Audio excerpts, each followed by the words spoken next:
દિન પ્રતિદિન વિકસતી જતી ટેકનોલોજીને કારણે આજે યુવાનો પણ સ્માર્ટ બન્યા છે, ત્યારે રાજ્યની યુનિવર્સિટીઓના પ્રાધ્યાપકોને પણ અપડેટેડ રહેવા શિક્ષણ મંત્રી ઋષિકેશ પટેલે ટકોર કરી છે। વાઇસ ચાન્સેલર મીટમાં તેમણે કહ્યું કે પ્રોફેસર જે લેક્ચર આપે છે તેના કરતા સારા વિડીયો તો યુટ્યુબ પર મળી જાય છે, તો કયા કારણોસર વિદ્યાર્થીઓ પ્રોફેસરના લેક્ચર ભરે તેવો સવાલ ઉઠાવ્યો હતો। આ સાથે જ બદલાતા પ્રવાહ સાથે પ્રોફેસર્સને પણ બદલાવ લાવવા અને નવા વિચારો સાથે વિદ્યાર્થીઓ સમક્ષ જવા માટે કહ્યું હતું।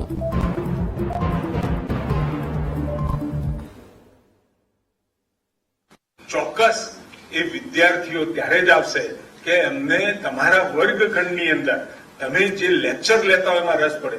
નહીં તો અત્યારે તો આ ટેકનોલોજીના સમયની અંદર યુટ્યુબ ઉપર તમે જે ભણાવો છો એના કરતા પણ વિશેષ રસપ્રદ રીતે એ માહિતીઓ અથવા તો વિષય ભણાવવામાં આવતો હોય। શિક્ષકોએ, પ્રાધ્યાપકોએ દુનિયા સાથે કનેક્ટ રહેવું પડશે।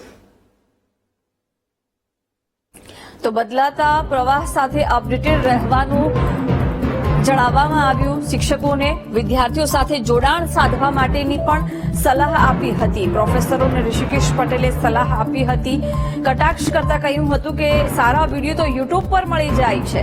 ઋષિકેશ પટેલે કહ્યું, આપ જે લેક્ચર આપો છો એના કરતા સારા વિડીયો યુટ્યુબ પર મળી જાય છે, જેને કારણે હવે વિદ્યાર્થીઓ સાથે જોડાણ સાધવું જરૂરી બન્યું છે।